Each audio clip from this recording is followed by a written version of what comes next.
Bienvenue dans l'émission Saveurs divines. Cette bonne nouvelle du royaume sera prêchée dans le monde entier pour servir de témoignage à toutes les nations.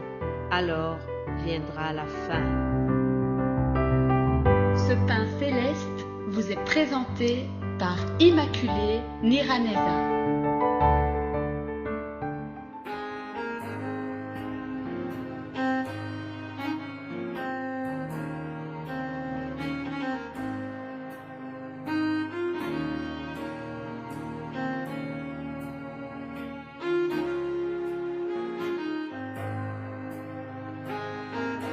Shalom, shalom, bien-aimés de Dieu, rendez grâce au Seigneur car il est bon. Nous voulons commencer par une courte prière avant de continuer cette méditation. Père Céleste, je te remercie. Merci pour ta bonté. Merci de nous avoir protégés du lundi au vendredi, Seigneur. Nous voulons vraiment élever toute notre reconnaissance pour toi parce que tu as été avec nous. Je t'invite maintenant, Saint-Esprit de Dieu, viens, dirige-moi, conduis tout ce que je vais dire à ce peuple et surtout que nous puissions être attentifs à ce que ta parole nous demande. C'est au nom de Jésus-Christ que j'ai prié. Amen. Chers amis, nous allons donc continuer et terminer ce thème qui dit être dans le lieu où Dieu nous veut. Aujourd'hui, je vous parlerai de Moïse. Moïse qui a reçu l'invitation de Dieu pour se rendre à un lieu où Dieu devait lui parler d'une manière spéciale. Lisons Exode 34. Exode 34, je lis ceci. L'Éternel dit à Moïse: taille 2 tables de pierre comme les premières, et j'y écrirai les paroles qui étaient sur les premières tables que tu as brisées. Sois prêt de bonne heure, et tu monteras dès le matin sur le mont Sinaï. Tu te tiendras là devant moi, sur le sommet de la montagne. Et plus loin, au verset 5, je lis ceci. L'Éternel descendit dans une nuée, se tient là auprès de lui et proclama le nom de l'Éternel.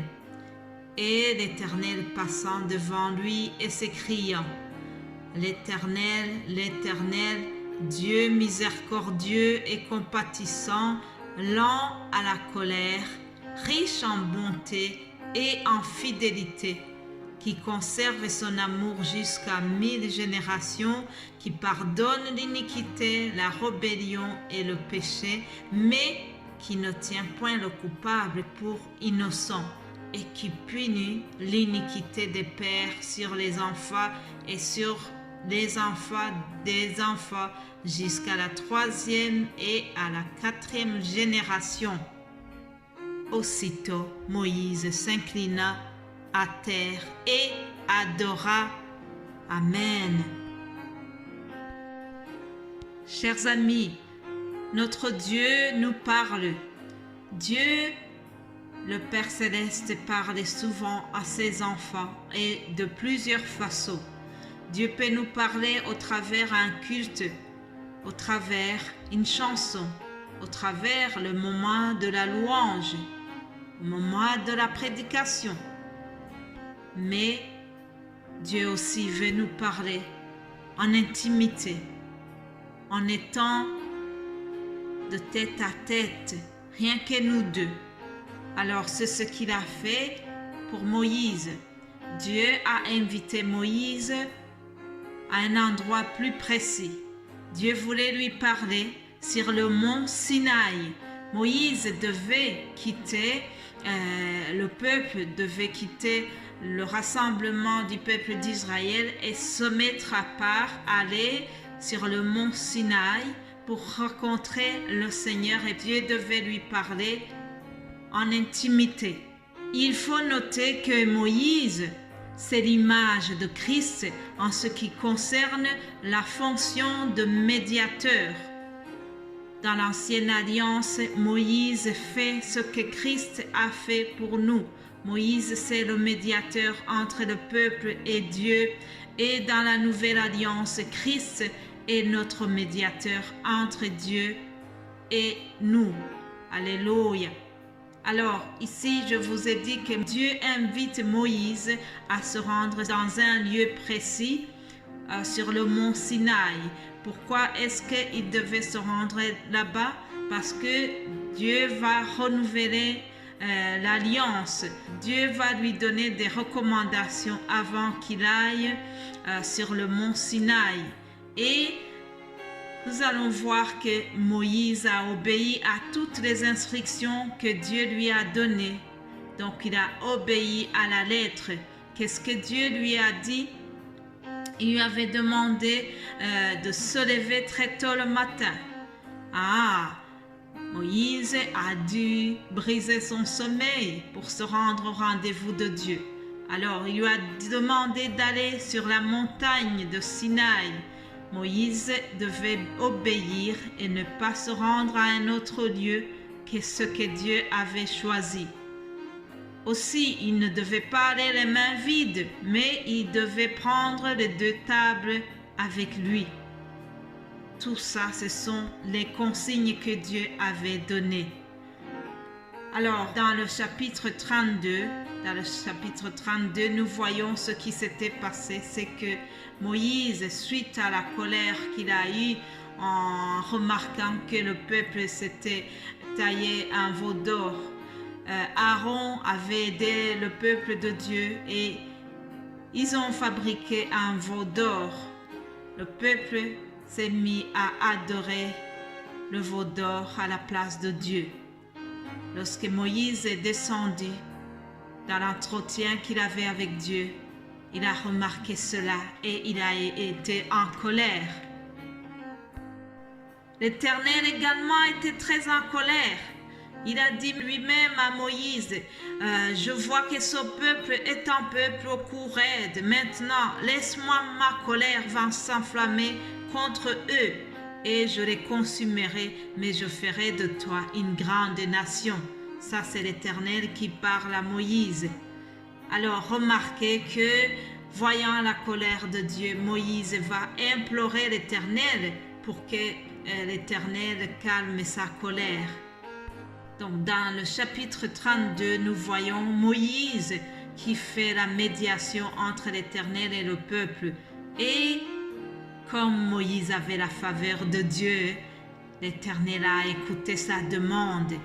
Au verset 14 du chapitre 32, nous lisons « L'Éternel se repentit du mal qu'il avait déclaré vouloir faire à son peuple. » Alléluia. Je prie que nous puissions avoir la même faveur de Dieu que Moïse en avait. Ça serait vraiment quelque chose de très bien. Et pour revenir à notre thème, je voudrais souligner que une fois que Moïse était dans ce lieu précis où Dieu le voulait, Dieu lui a donné des recommandations. Dieu lui a donné des secrets pour ce voyage qu'ils avaient. Alors au verset 11 du verset 34, nous voyons que Dieu lui dit « Prends garde à ce que je t'ordonne aujourd'hui. » Et puis il lui dit « Garde-toi de faire alliance avec les habitants du pays où tu dois entrer, de peur qu'il ne soit pas un piège pour toi. » Chers amis, parce que Moïse avait écouté et qu'il s'est rendu dans le lieu où Dieu le voulait, l'Éternel lui a donné de nouvelles recommandations. Alléluia. Aussi, l'Éternel lui a révélé à nouveau son caractère. Il lui a dit « Je suis un Dieu compatissant, lent à la colère. Je suis miséricordieux. » Et le meilleur de tout, c'est que Dieu a renouvelé l'alliance. Alléluia. Tout cela parce que Moïse avait écouté et qu'il s'est rendu dans le lieu précis où Dieu le voulait. Dans le Nouveau Testament, nous voyons que Christ, avant de repartir au ciel, il a recommandé à ses disciples de rester aussi à Jérusalem. Ils devaient rester dans un lieu plus précis pour attendre la promesse du Saint-Esprit. Et ils sont restés à Jérusalem comme Jésus l'avait demandé. Et alors, la promesse du Saint-Esprit a eu lieu. Alléluia. Voilà ce qui termine notre thème. Nous devons, chers amis, rester dans le lieu où Dieu nous veut. Nous devons aussi être obéissants, être à l'écoute de Dieu. Et surtout, le meilleur endroit où nous devons rester, c'est en Christ. Alléluia. Si nous sommes en Christ, nous sommes de nouvelles créatures et nous devons y rester. Alléluia. Chers amis, permettez-moi de conclure ce message par le verset 6 que nous trouvons dans Colossiens chapitre 2. Je lis ceci. Ainsi donc, comme vous avez reçu le Seigneur Jésus-Christ, marchez en lui, étant enracinés et fondés en lui et affermis par la foi d'après les instructions qui vous ont été données et abondez en actions de grâce. Voilà une recommandation pour terminer notre thème.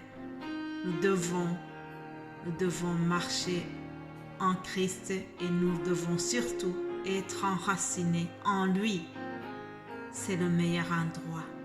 Passez une excellente journée, un très bon week-end à tout le monde et j'aurai la joie de vous retrouver lundi pour une autre saveur divine. Amen.